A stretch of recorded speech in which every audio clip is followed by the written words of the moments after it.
Tütarrakk on siis filmi ja performance projekt, kus üks naine püüab luua dialoogi oma vaaremaga. Ja see dialoog, kuna see toimub läbi aja, siis see on selline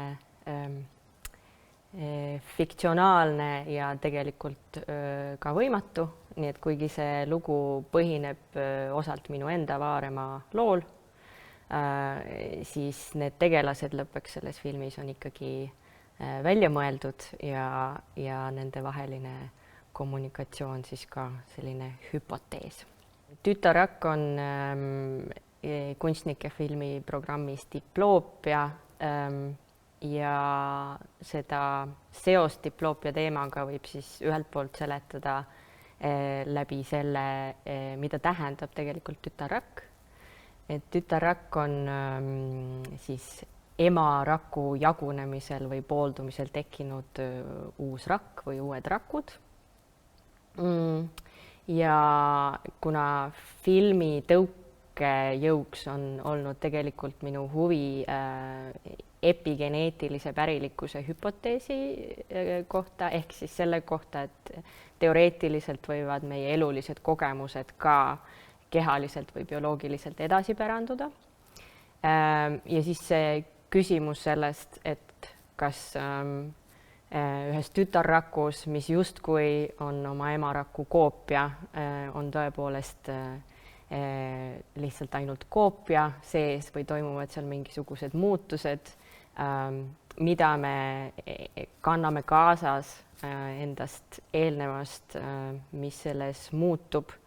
Kas me oleme mingis mõttes sellised duublid või kas see kaksik nagu paralleelide nägemine, et mis see õigupoolest on, kas on mingisugune autentsuse otsing või on see mingisuguste juhtnööride avastamine, et need sellest diploopia või kahesuse nägemise ja originaali ja koopia küsimuste mõttes needsamad küsimused on natuke selles projektis ka sees.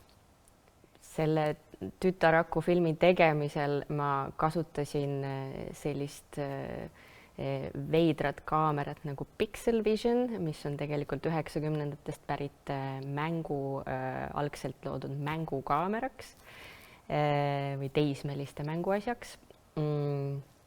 Ja selle eripära on see, et see salvestab siis sellist mustvalget pikslilist videopilti ja audiot mõlemat meile tuttavatele helikassettidele. Ja siis nii see visuaal kui audio on üsna niisuguse kummalise pisut ajas määramatu olekuga ja selle projekti jaoks see tundus siis õige formaat. Fotokuu linastusel Sõpruse kinos on siis sellest tütarraku filmist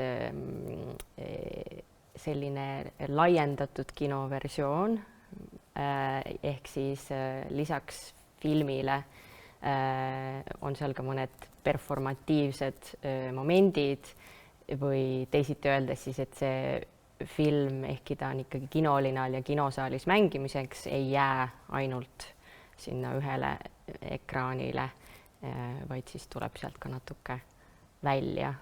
Ja see nii-öelda laiendatud kino või expanded cinema kontseptsioon on ka nendel Diploopia linastustel olnud üheks kandvaks teemaks.